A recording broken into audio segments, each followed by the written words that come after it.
दूसरी तरफ पीएम मोदी हैं। आप देखिए बॉस, देश के लिए सोच रहे हैं, देश के लिए काम कर रहे हैं, बड़ी बड़ी उपलब्धियां देश के लिए हो रही हैं इस वक्त। आज पीएम मोदी ने केंद्र सरकार के कर्मचारियों को गजब बड़ी खबर दे दी। राहुल गांधी और कांग्रेस के चक्कर में पैसा डूबा था, मोदी के चक्कर में पैसा बढ़ने वाला है। मोदी ने सरकारी कर्मचारियों के लिए 8वें वेतन आयोग के गठन को मंजूरी दी है। मोदी सरकार ने कहा है कि 8वां वेतन आयोग साल 2026 से लागू हो जाएगा। दरअसल हर 10 साल में नया वेतन आयोग आता है, जिसके जरिए केंद्र सरकार के कर्मचारियों की सैलरी बढ़ती है। 7वां वेतन आयोग 2016 में आया था। अभी इसी के हिसाब से सैलरी मिलती है, लेकिन 8वां वेतन आयोग लागू होने के बाद कर्मचारियों की सैलरी में बड़ा इजाफा होगा। अभी अगर आप देखेंगे, अभी और 8वें वेतन आयोग के बाद तब क्या होगा, ये दोनों आपको देखना चाहिए। अभी क्या है भाई, अभी एक तरह से कहा जाता है कि जो मिनिमम सैलरी है, मिनिमम सैलरी सरकारी कर्मचारियों की, वो है 18,000 रुपीज। 2026 में कहा जा रहा है कि 8वां वेतन आयोग लागू हो जाएगा, तो ये सीधे बढ़कर 34,560 रुपया पे पहुंच जाएगा। जो 18,000 की मिनिमम सैलरी मिलती है, वो सीधे ऑलमोस्ट डबल के आसपास चली जाएगी। इसी तरह पेंशन में अगर आप देखिएगा, अभी कहा जा रहा है कि जो पेंशन मिनिमम मिलती है, वो मिलती है कितनी, 9,000 रुपए।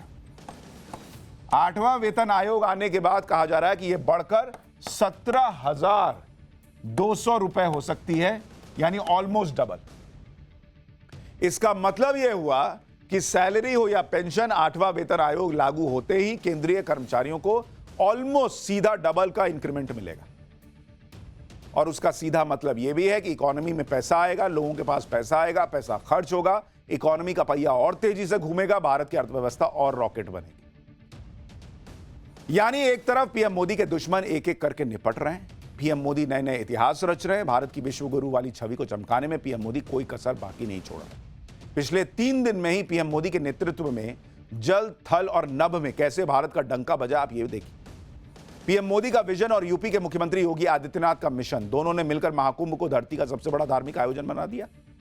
14 जनवरी मकर संक्रांति के दिन महाकुंभ में पहला अमृत स्नान हुआ। 3.5 करोड़ लोग 12 घंटे में डुबकी लगाए, कोई परेशानी नहीं। महाकुंभ में पीएम मोदी ने हाईटेक सुरक्षा और वर्ल्ड क्लास सुविधाओं का वो जबरदस्त इंतजाम किया, उसे देखकर पूरी दुनिया बम है। उसके बाद 15 जनवरी को पीएम मोदी ने जल यानी समुद्र में हिंदुस्तान की ताकत का ट्रेलर दुनिया को दिखाया। इतिहास में पहली बार इंडियन नेवी के एक डिस्ट्रॉयर, एक फ्रिगेट और एक सबमरीन, तीनों को एक साथ कमीशन किया गया। सबसे गर्व की बात तो यह है कि ये तीनों फ्रंटलाइन प्लेटफॉर्म है, मेड इन इंडिया है। उतने पे मोदी नहीं रुके। आज 16 जनवरी को पीएम मोदी की अगुवाई में भारतीय अंतरिक्ष एजेंसी इसरो ने अंतरिक्ष में नई उपलब्धि हासिल की। भारत अंतरिक्ष में 2 स्पेसक्राफ्ट की सफल डॉकिंग करने वाला चौथा देश बन गया है दुनिया में। यानी पीएम मोदी ने नभ में भी एक इतिहास रच दिया है। कल इंडियन नेवी की त्रिशक्ति को कमीशन करते हुए पीएम मोदी ने क्लियर कर दिया था कि देश को लेकर उनकी प्राथमिकताएं क्या हैं। पहले आप पीएम मोदी की वो बात सुनिए, फिर इसरो के इस चमत्कार के बारे में आपको बताऊंगा जो उसने अंतरिक्ष में किया है और हर भारतवासी का दिल गर्व से भर दिया है। साथियों, 21वीं सदी के भारत का सैन्य सामर्थ्य भी अधिक सक्षम हो, आधुनिक हो, ये देश की प्राथमिकताओं में से एक है। जल हो, थल हो, नभ हो, डीप सी हो या फिर असीम अंतरिक्ष, हर जगह भारत अपने हितों को सुरक्षित कर रहा है। इसके लिए निरंतर रिफॉर्म्स किए जा रहे हैं। कल पीएम मोदी ने अंतरिक्ष में हिंदुस्तान की प्राथमिकताओं का जिक्र किया। आज सुबह सुबह इसरो ने अंतरिक्ष में नया इतिहास रच दिया। इसरो ने यह इतिहास स्पेस डॉकिंग करके रचा है। स्पेस डॉकिंग का मतलब है स्पेस में 2 स्पेसक्राफ्ट्स को जोड़ना या कनेक्ट करना। यह प्रोसेस कैसे होता है आप इस एनिमेशन वीडियो के जरिए समझिए, जिसमें स्पेस में धरती के चक्कर काटते 2 अलग अलग स्पेसक्राफ्ट्स को पास लाया जाता है और फिर उन्हें आपस में जोड़ दिया जाता है। आज सुबह पूरी दुनिया को इसरो ने अपनी इस उपलब्धि के बारे में बताया। इसरो ने कहा कि भारत ने अंतरिक्ष में स्पेसक्राफ्ट डॉकिंग सफलतापूर्वक पूरा कर लिया। ये एक ऐतिहासिक क्षण है। इसरो ने ऐलान किया है कि ऐसा करने वाला भारत दुनिया का चौथा देश बन गया है। पीएम मोदी ने भी इसरो को बधाई दी। पीएम मोदी ने सोशल मीडिया प्लेटफॉर्म ट्विटर पर लिखा कि उपग्रहों के अंतरिक्ष डॉकिंग की सफलता के लिए इसरो के हमारे वैज्ञानिकों और पूरे अंतरिक्ष समुदाय को बधाई। ये आने वाले सालों में भारत के महत्वाकांक्षी अंतरिक्ष मिशनों के लिए एक महत्वपूर्ण कदम। वैसे तो इसरो के नाम पर कई रिकॉर्ड पहले से ही दर्ज हैं, लेकिन इस बार इसरो ने अंतरिक्ष में जो झंडा गाड़ा है वो भारत के स्पेस मिशन में मील का पत्थर साबित होगा। कैसे साबित होगा ये भी आपको बताऊंगा। पहले आपको बताता हूं इसरो ने अंतरिक्ष में जो कमाल किया वो किया कैसे। दरअसल इसरो ने 30 दिसंबर 2024 को श्रीहरिकोटा के सतीश धवन स्पेस सेंटर से space docking experiment mission launch किया, जिसे स्पेड एक्स का नाम दिया गया। इस मिशन में PSLV C-60 रॉकेट से 2 स्पेसक्राफ्ट को पृथ्वी की निचली कक्षा में डिप्लॉय किया गया, जिनमें एक स्पेसक्राफ्ट का नाम है चेजर और दूसरे का नाम है टारगेट। आज यानी 16 जनवरी को वो ऐतिहासिक दिन आया जब कामयाबी के साथ स्पेस डॉकिंग करके भारत ने अंतरिक्ष के इतिहास में एक बार फिर अपना नाम सुनहरे अक्षरों में दर्ज करवा दिया। लेकिन ये सब इतना आसान नहीं था। जिनको लग रहा है कि इसमें क्या है, मेरी गाड़ी खराब होती है तो पड़ोसी की गाड़ी या कोई जा रहा है तो उसका ऐसे आगे लगा के खींच देता है गाड़ी, इसमें क्या है, दोनों सट गए। तो इतना आसान नहीं होता स्पेस में जितना एनिमेटेड वीडियो में दिख रहा है। अंतरिक्ष में घूमते टहलते 2 स्पेसक्राफ्ट को नजदीक लाना और फिर दोनों को आपस में जोड़ देना, इसके लिए चाहिए होता है परफेक्शन, क्योंकि एक जरा सी चूक पूरे मिशन को बर्बाद कर सकती थी।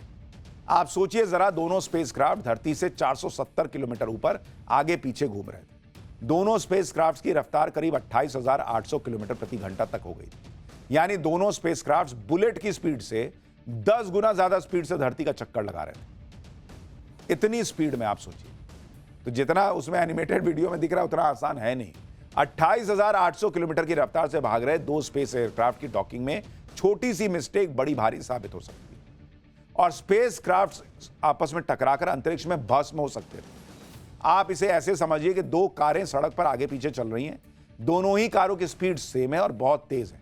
अब टास्क यह है कि दोनों कारों को आपस में जोड़ना है, लेकिन शर्त यह है कि कारों के बीच टक्कर नहीं होनी चाहिए। समझ रहे हैं आप?